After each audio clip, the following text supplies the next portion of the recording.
어머, 저기 또 왔네. 저 할머니 정신이 나갔나 봐. 맞아, 맞아. 어제도 봤는데 손까지 잡고 다니던데. 아이고, 창피해서. 우리 동네에 저런 할머니가 있다니. 서울 종로구 탑골공원 앞 따뜻한 하루 카페 테라스에서 중년 여성들의 수군거리는 목소리가 들렸다. 오후 3시, 늘 이 시간이면 나타나는 그들이었다.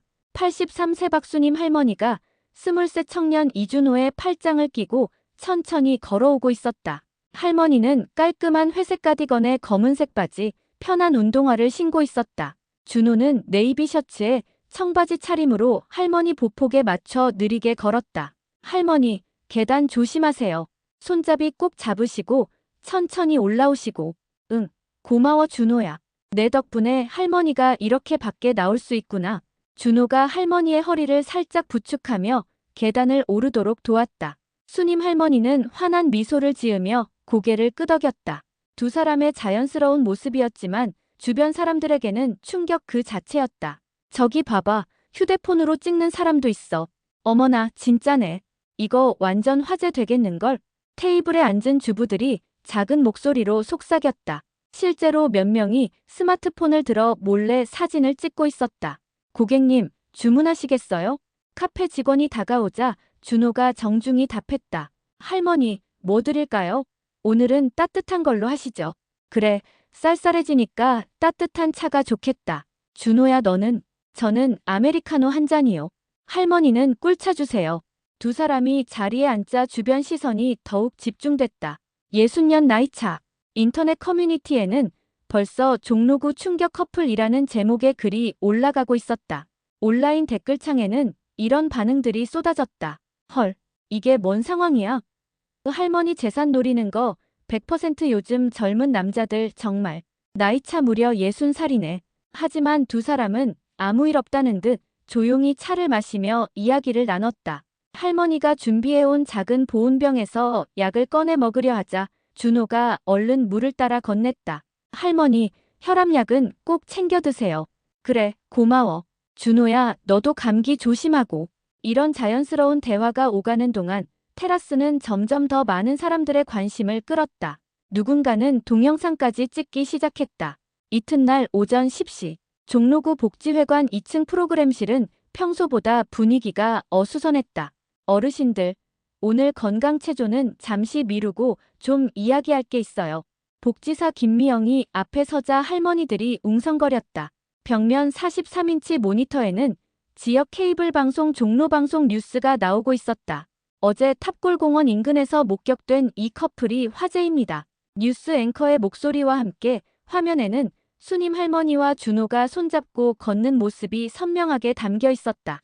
심지어 확대된 화면에는 두 사람의 얼굴까지 또렷했다. 나이차가 무려 60년에 달하는 것으로 알려져 논란이. 수님 언니, 저거 언니 맞지?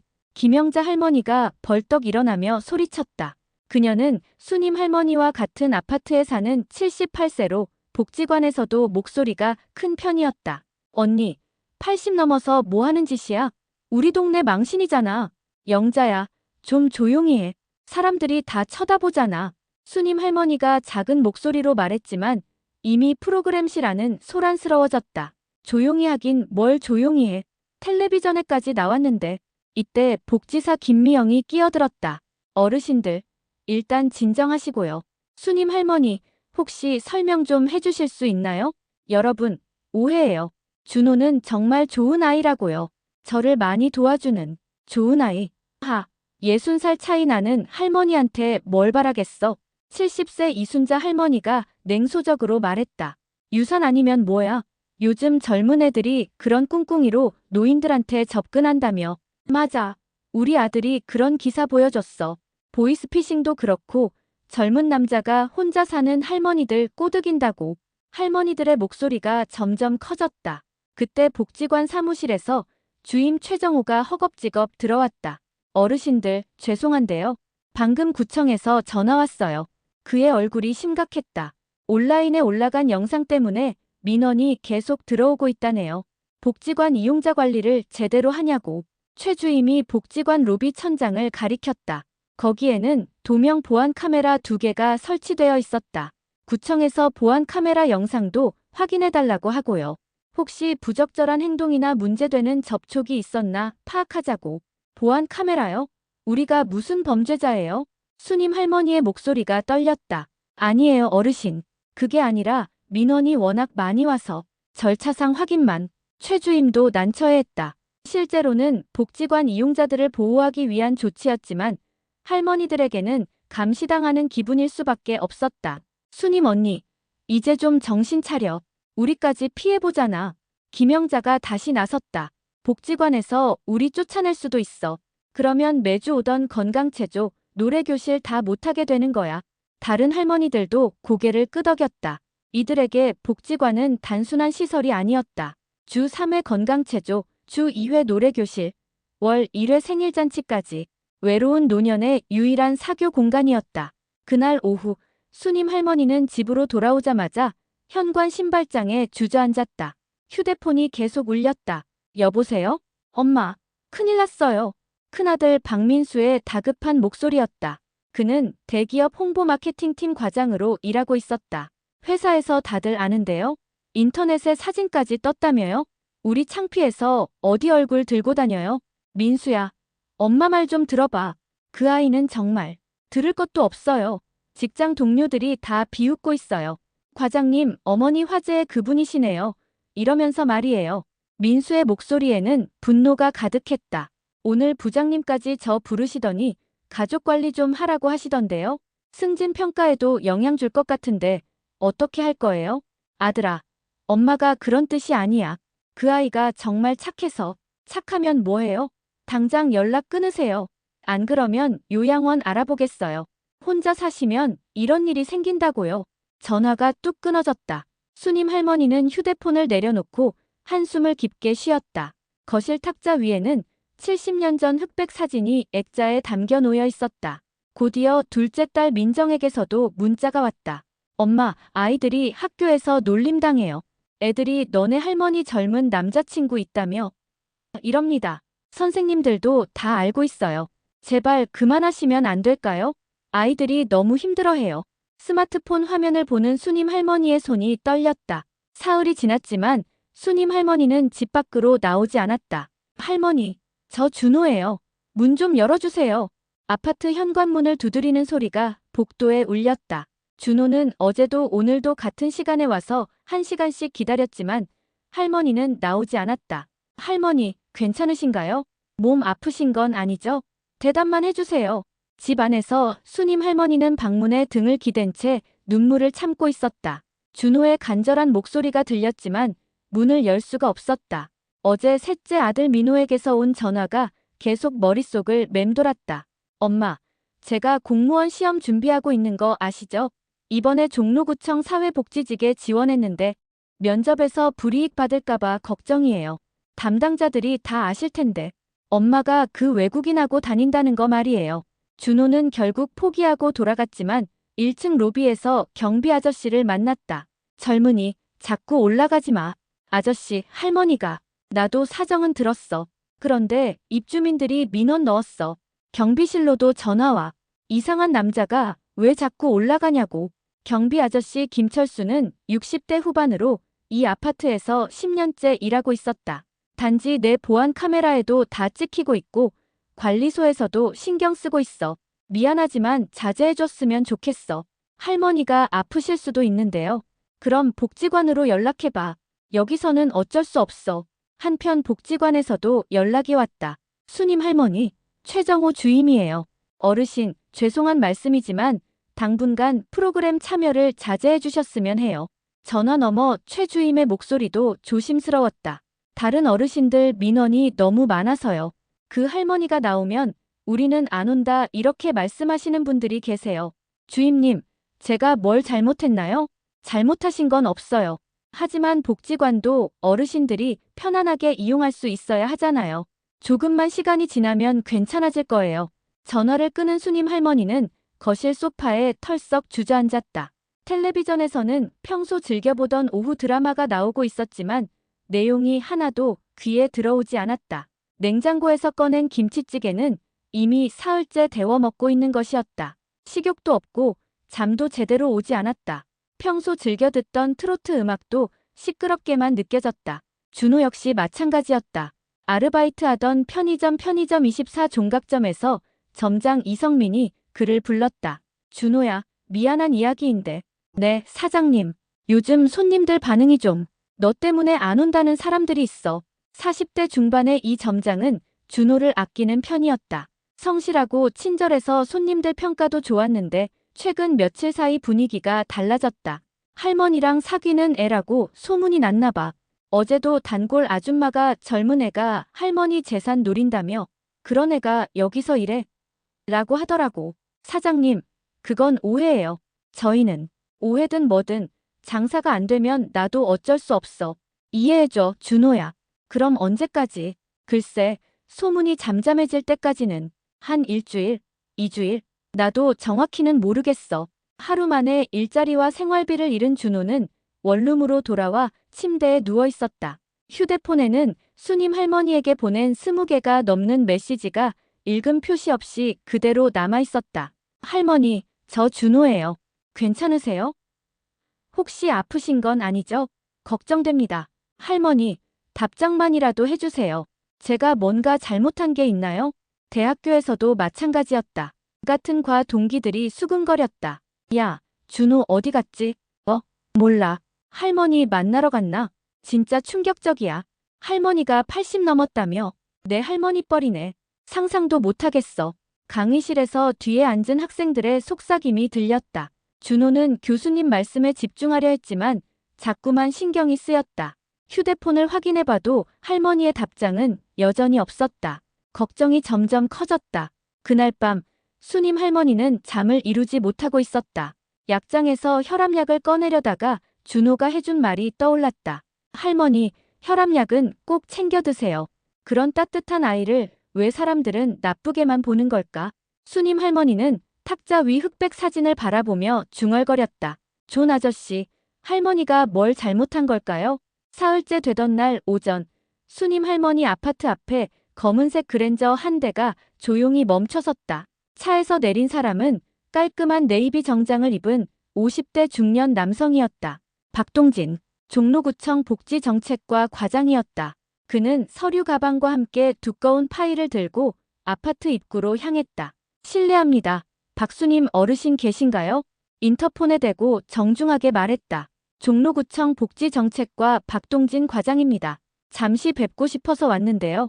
한참 후에 인터폰에서 할머니의 조심스러운 목소리가 들렸다. 구청에서요? 무슨 일이세요? 좋은 소식 때문에 왔습니다. 얼굴 보고 말씀드리고 싶은데 올라가도 될까요? 10분 후, 박 과장은 수님 할머니의 거실에 앉아 있었다. 할머니는 서둘러 차를 준비했지만 손이 떨려서 찻잔을 제대로 놓지 못했다. 어르신, 진정하세요. 나쁜 일로 온 게 아닙니다. 박 과장이 미소 지으며 말했다. 그는 종로구청에서 20년째 근무하고 있는 베테랑 공무원이었다. 주민들 사이에서는 친절한 박 과장으로 통했다. 혹시 어르신, 1950년도에 종로구 인사동 근처에 거주하셨나요? 네. 그때는 어렸지만 살았었어요. 그런데 왜요? 수님 할머니의 눈이 의아해졌다. 그리고 당시에 외국인 군인분과 인연이 있으셨던 것으로 알고 있는데요. 할머니의 얼굴이 갑자기 굳어졌다.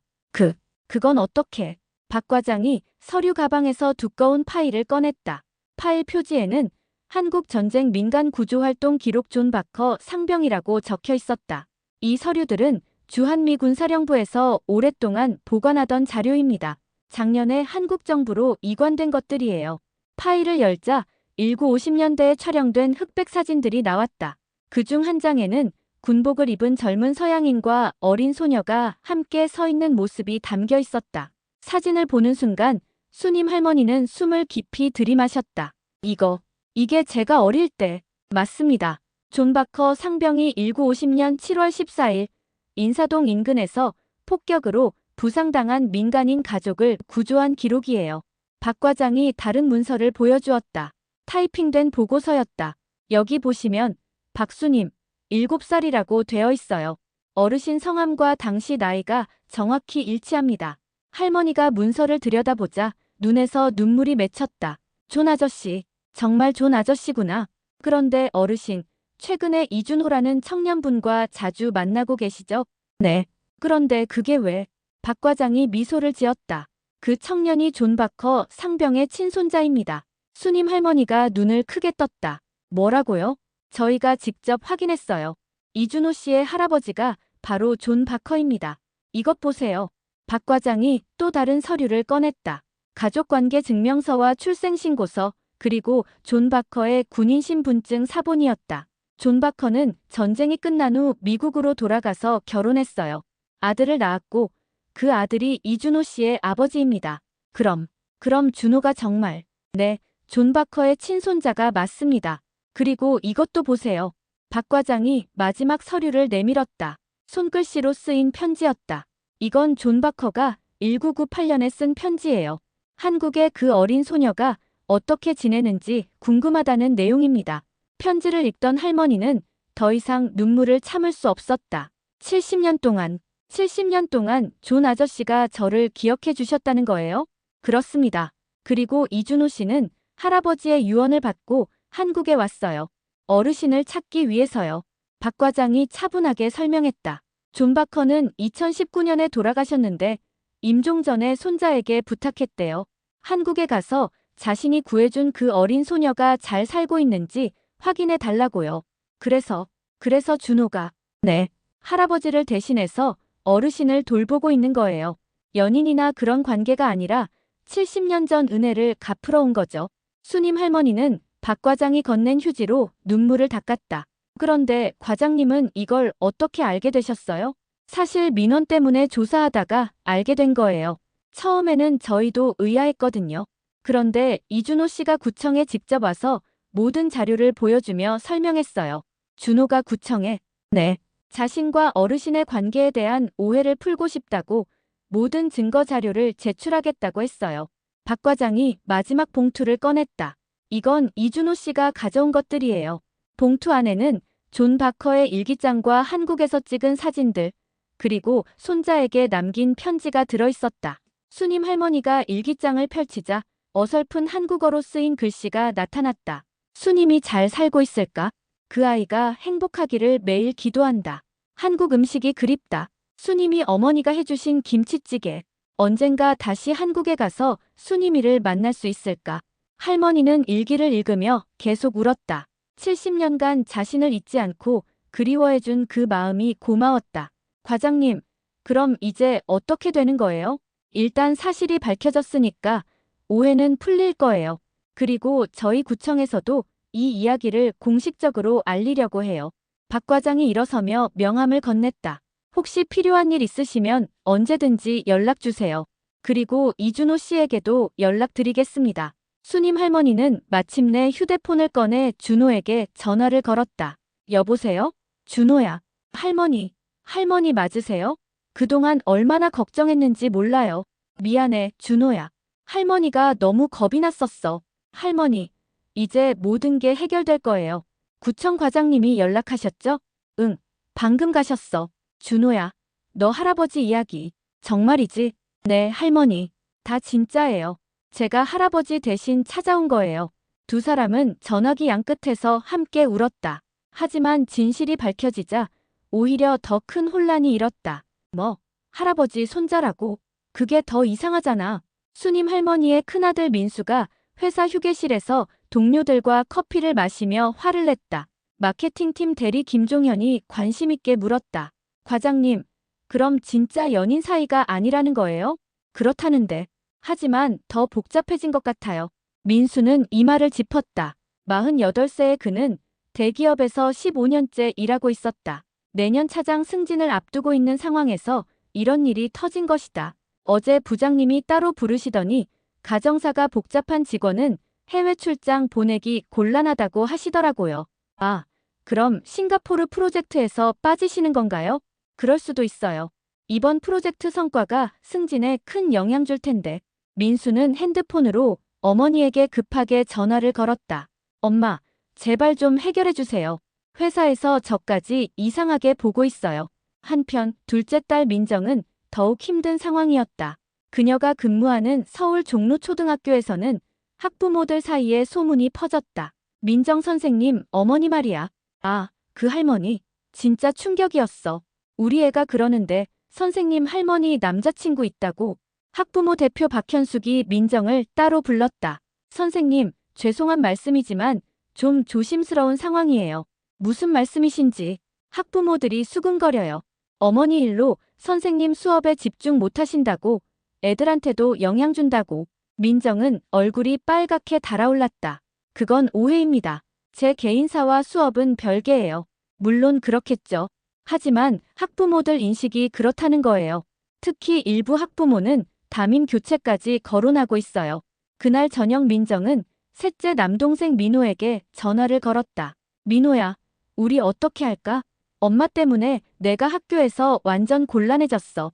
민호는 종로구청 공무원 시험을 앞두고 있었다. 그런데 시험 면접관 중 한 명이 종로구청 복지과 직원일 가능성이 높았다. 누나, 나도 마찬가지야. 면접에서 혹시 최근 화제가 된 그 할머니와 관련 있으세요? 이런 질문 나올까봐 벌벌 떨고 있어. 그럼 우리가 직접 나서야겠어. 민수와 민정, 민호는 급히 만나 대책회의를 열었다. 장소는 종로구 관철동의 한 조용한 찻집이었다. 일단 엄마 휴대폰부터 관리하자. 민수가 제안했다. 번호 바꿔드리고 그 외국인 애랑 연락 못하게 하는 거야. 그리고 통장도 우리가 관리해야겠어. 민정이 덧붙였다. 혹시 모르잖아. 나이 드신 분들이 이상한 사람한테 속아서 돈 넘기는 경우 많다며. 맞아. 일단 엄마를 보호한다는 명목으로. 그들은 다음 날 바로 실행에 옮겼다. 먼저 수님 할머니의 휴대폰을 새 번호로 바꿔버렸다. 그리고 준호의 번호는 차단했다. 엄마, 이제 이상한 전화 안 올 거예요. 민수야, 그러면 준호는 어떻게 연락하니? 엄마, 그 애와는 연락 안 하시는 게 좋아요. 아직도 사람들이 수근거리고 있어요. 수님 할머니는 항의했지만 자식들은 단호했다. 그 사이 온라인에서는 새로운 논란이 일었다. 누군가가 악의적인 글을 올리기 시작한 것이다. 인터넷 게시판 제목들이었다.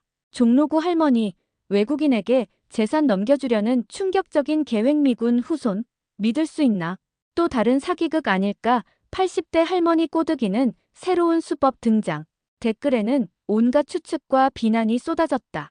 요즘 이런 식으로 노인들 재산 빼먹는 수법 늘고 있음. 미군 손자라는 게 진짜인지 확인된 거야? 어쨌든 수상해. 나이 차가 60살인데. 준호도 이런 글들을 보며 괴로워했다. 대학교에서도 분위기가 달라졌다. 준호야, 인터넷에 너 욕하는 글 많이 올라왔던데. 같은 과 선배 김태호가 걱정스럽게 말했다. 심지어 우리 학교 이름까지 나왔어. 대학교 재학생이 할머니 꼬드기고 있다면서. 선배, 저는 정말 그런 게 아니에요. 나는 내가 그런 애 아닌 거 알아. 근데 다른 사람들은 모르잖아. 실제로 준호는 거리를 걸을 때마다 시선을 피해야 했다. 편의점이나 카페에 가면 사람들이 수군거리는 소리가 들렸다. 저 애 아니야? 할머니랑 맞는 것 같은데. 뉴스에 나온 그 애. 준호는 점점 집에만 있게 됐다. 아르바이트도 못하고 학교도 제대로 다니기 어려워졌다. 그런 가운데 또 다른 문제가 터졌다. 수님 할머니가 사는 아파트 입주자 대표회의에서 공식적으로 민원을 제기한 것이다. 관리소장님, 이 문제 어떻게 생각하세요? 입주자 대표 이병훈이 관리소장 정기철에게 물었다. 언론에까지 나온 일이잖아요. 우리 아파트 이미지가 안 좋아졌어요. 그렇긴 한데 법적으로는 문제 없는 것 같은데요. 법적으로는 그래도 다른 입주민들이 불편해해요. 특히 어르신들이요. 회의 결과 수님 할머니에게 자제 요청서가 전달됐다. 외부인의 잦은 방문을 자제해달라는 내용이었다. 수님 할머니는 이 모든 상황이 답답하기만 했다. 자식들은 연락을 차단해버렸고 이웃들은 피하고 아파트에서는 민원을 넣었다. 존 아저씨, 우리가 뭘 잘못한 걸까요? 할머니는 탁자 위 흑백 사진을 보며 중얼거렸다. 일주일이 지난 어느 날 박동진 과장이 다시 나섰다. 이번에는 종로구청 대회의실에서 공식 기자회견을 여는 것이었다. 어르신들과 시민 여러분께 중요한 발표가 있어서 이 자리를 마련했습니다. 대회의실에는 지역 기자들과 복지관 어르신들, 그리고 수님 할머니와 준호, 할머니의 자녀들까지 모두 모여 있었다. 100여 명이 넘는 사람들로 회의실이 가득 찼다. 박 과장이 단상에 올라 마이크를 잡았다. 안녕하십니까? 종로구청 복지정책과 박동진 과장입니다. 그의 목소리가 회의실 전체에 울렸다. 최근 우리 지역 어르신과 관련해서 많은 오해와 추측이 있었습니다. 오늘 이 자리에서 정확한 사실을 말씀드리겠습니다. 박 과장이 리모컨으로 프로젝터를 켰다. 대형 스크린에 한국전쟁 민간구조활동 기록이라는 제목이 나타났다. 먼저 사실관계를 명확히 하겠습니다. 박수님 어르신과 이준호 씨는 연인 관계가 절대 아닙니다. 회의실이 조용해졌다. 이 두 분은 70년 전 한국전쟁 때의 특별한 인연으로 만나게 된 것입니다. 스크린에 1950년도 흑백 사진이 나타났다. 어린 수님이와 미군 병사가 함께 있는 사진이었다. 1950년 7월 14일 인사동 근처에서 폭격이 있었습니다. 이때 존 바커 상병이 부상당한 민간인 가족을 구했는데 그중 한 명이 7살 박수님 양이었습니다. 박 과장은 차근차근 설명을 이어갔다. 존 바커는 전쟁 후 미국으로 돌아갔지만 평생 그 어린 소녀를 잊지 못했습니다. 이것이 그가 직접 쓴 일기입니다. 스크린에 한국어로 쓰인 일기 내용이 나타났다. 수님이가 행복하게 살고 있을까?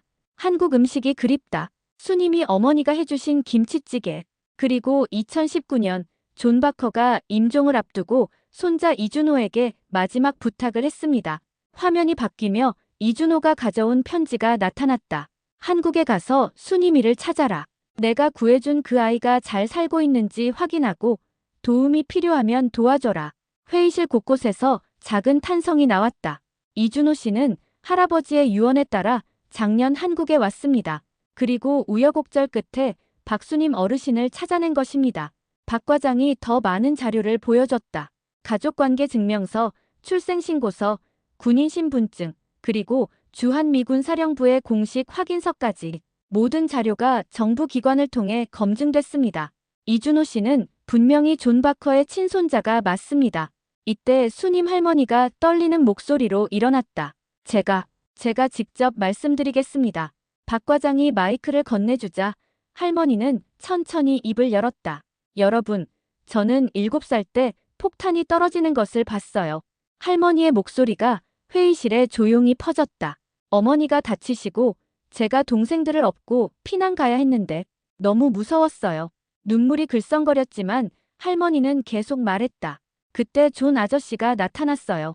키가 크고 파란 눈을 한 외국인이었는데 우리를 안전한 곳으로 데려가 줬어요.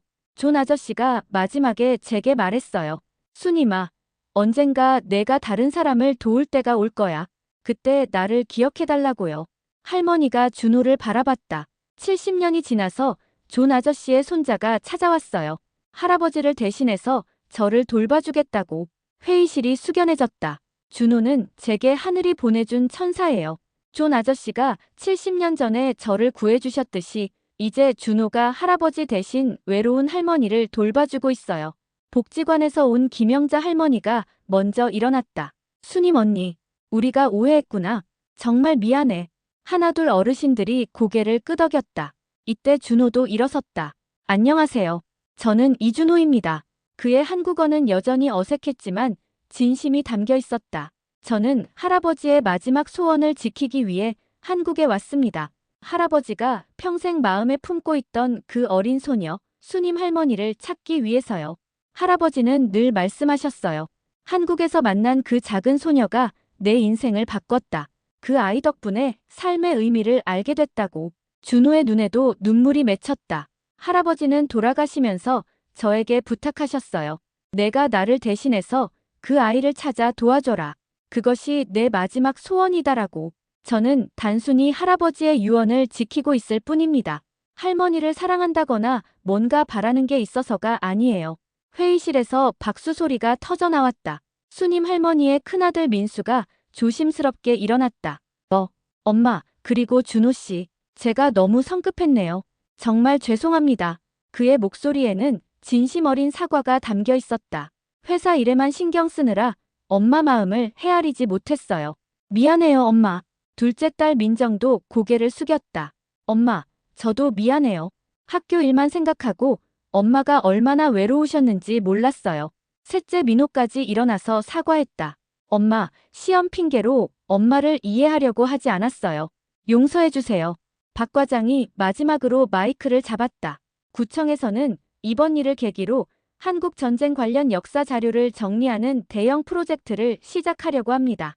평화의 다리 프로젝트라고 명명했는데 전쟁 중 민간인을 도운 외국 군인들의 이야기를 발굴하고 기록하는 사업입니다. 박수님 어르신과 이준호 씨께서 이 프로젝트의 상징적인 인물로 참여해 주시면 좋겠습니다. 기자들이 질문을 쏟아냈다. 과장님, 이런 사례가 더 있을까요? 앞으로 어떤 계획이 있으신지요? 두 분의 이야기가 책이나 영화로 만들어질 가능성은? 박 과장은 차분하게 답변했다. 아마 더 많은 이야기들이 발굴될 것으로 예상합니다.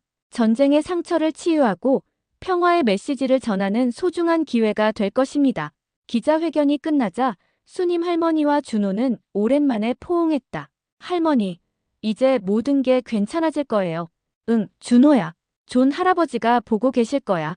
복지관 할머니들도 다가와서 수님 할머니를 안아줬다. 수님아, 정말 미안했어.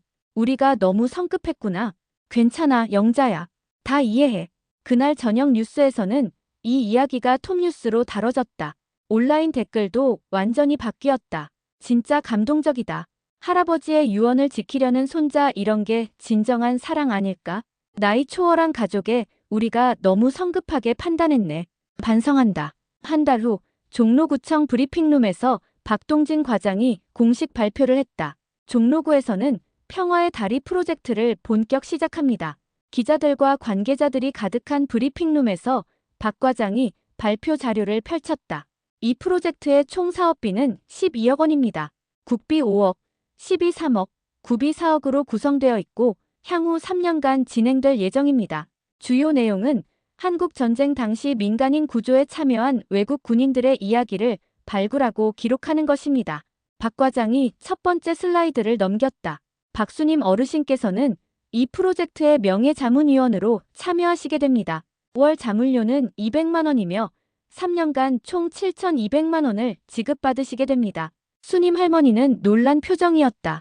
평생 이런 큰 돈을 받아본 적이 없었다. 또한 이준호 씨께서는 프로젝트 전담 연구원으로 채용됩니다. 연봉은 4,500만 원이며 한국어 교육비 월 50만 원, 주거 지원비 월 100만 원이 별도로 지급됩니다. 그리고 두 분 모두에게 정부 표창이 수여될 예정입니다. 수님 할머니께는 평화공로상, 준호 씨에게는 한국전쟁 유공자 후손 표창이 주어집니다.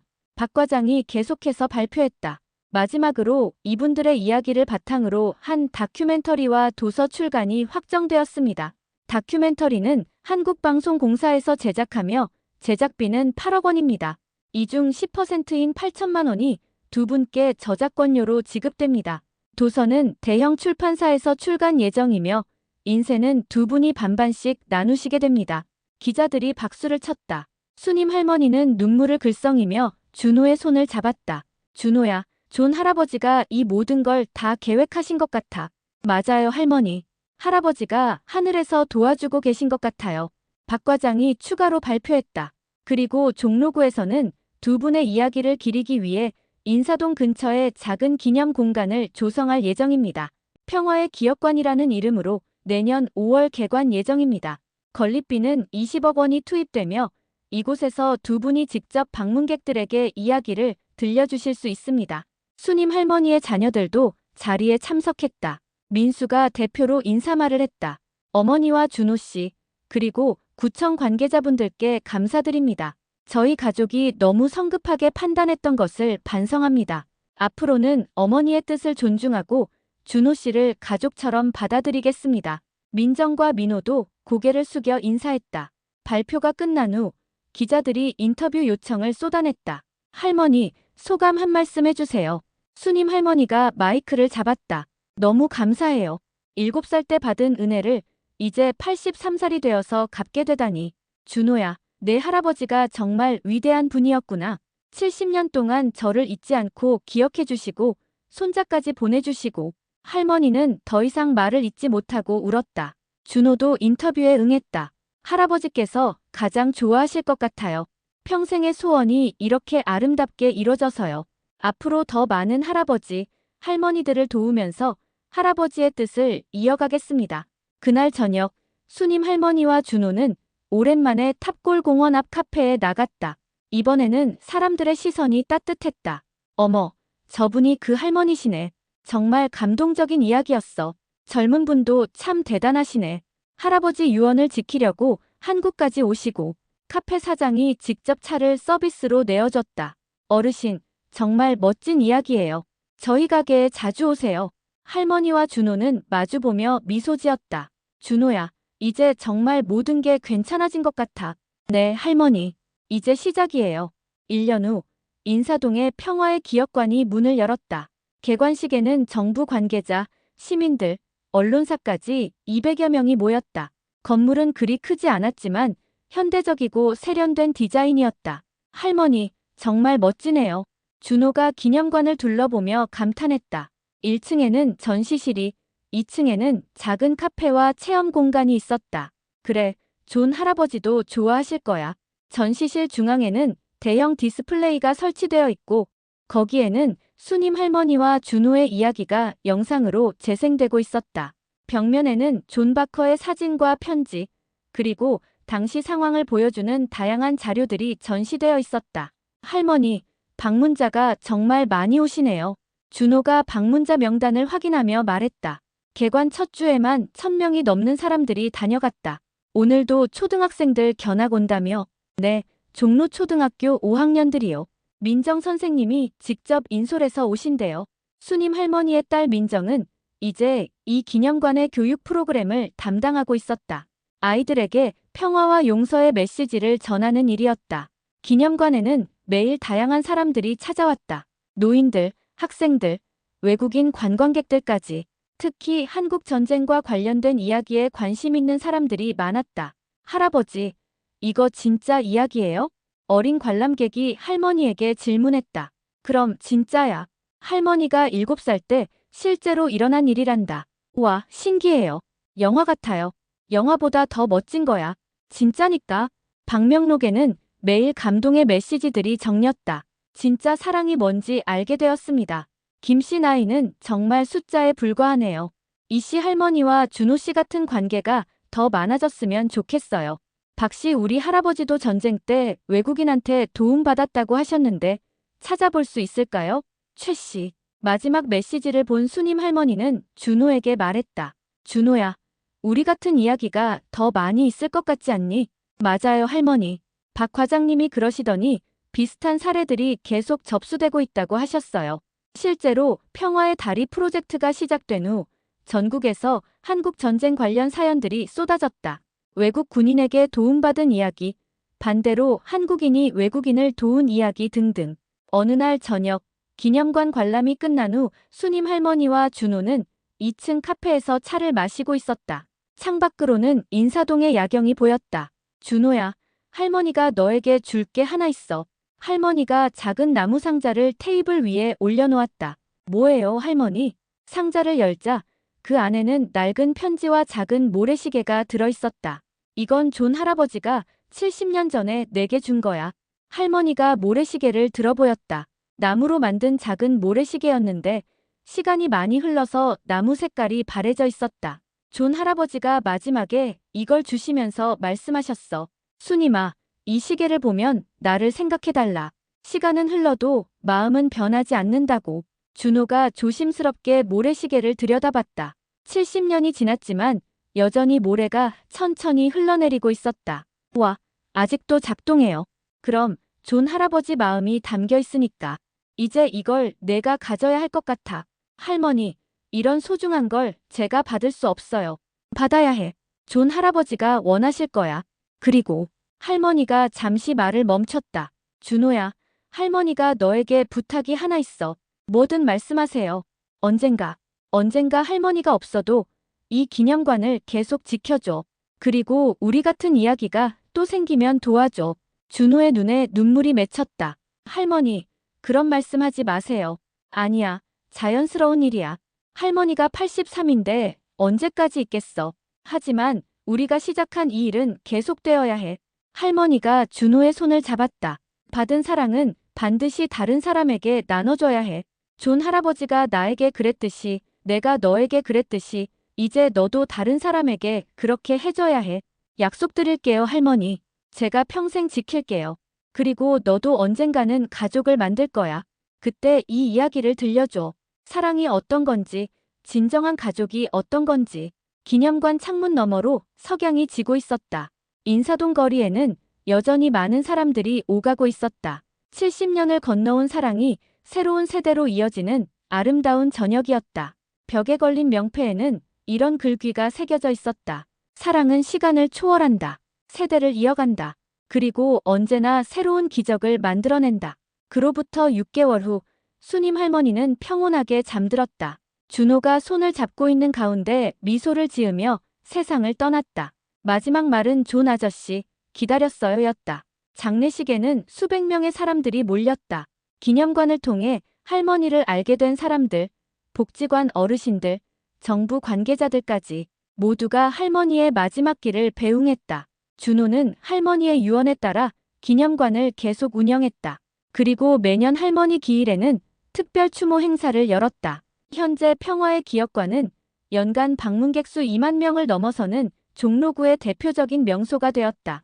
준호는 여전히 이곳에서 방문객들을 맞이하며 수님 할머니와 존 바커의 이야기를 전하고 있다.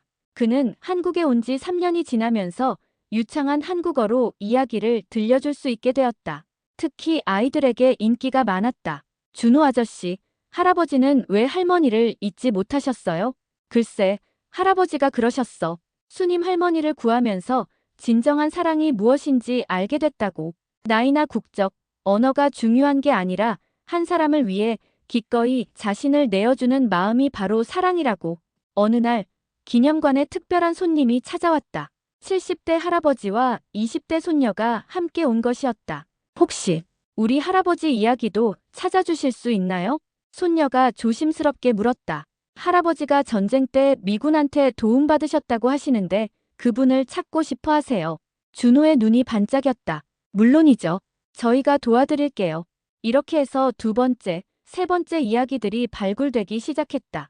준호는 수님 할머니가 남긴 유산을 지키며 더 많은 사람들에게 사랑을 전하고 있었다. 매년 할머니의 기일이 되면 준호는 할머니 무덤 앞에서 그해 있었던 일들을 이야기했다. 할머니, 올해도 많은 분들이 기념관을 찾아주셨어요. 특히 할머니처럼 외로운 어르신들이 많이 오셨는데 저희가 작은 도움이라도 드릴 수 있어서 기뻤어요. 그리고 할머니, 저에게도 좋은 사람이 생겼어요. 한국 사람인데 저희 이야기를 알고 감동받아서 기념관 자원봉사를 시작하신 분이에요. 바람이 불어와 무덤 앞에 코스모스를 흔들었다. 마치 할머니가 대답하는 것 같았다. 할머니가 가르쳐 주신 대로 살고 있어요. 받은 사랑을 다른 사람에게 나누어 주면서요. 준호는 할머니가 준 모래시계를 꺼내보았다. 여전히 모래가 천천히 흘러내리고 있었다. 할머니, 할아버지, 그리고 이 모든 인연을 만들어주신 하늘에 감사해요. 진정한 사랑은 시간과 공간을 초월한다. 나이를 묻지 않고 국경을 넘나들며 세대에서 세대로 이어진다. 그리고 언제나 새로운 기적을 만들어낸다. 현재 평화의 기억관에는 매일 새로운 이야기가 접수되고 있다. 한국 전쟁뿐만 아니라 다양한 시대의 아름다운 인연들이 발굴되고 있다. 수님 할머니와 준호의 이야기는 책으로 출간되어 베스트셀러가 되었고 영화로도 제작되었다. 수익금의 대부분은 외로운 어르신들을 위한 복지 사업에 쓰이고 있다. 존 바커 할아버지가 심은 사랑의 씨앗이 70년을 지나 아름다운 열매를 맺고 다시 새로운 씨앗이 되어 퍼져나가고 있다. 오늘도 여러분 곁에 있는 작은 인연들을 소중히 여기세요. 그 안에 기적이 숨어 있을지 모릅니다. 구독과 좋아요로 더 많은 감동 이야기를 만나보세요.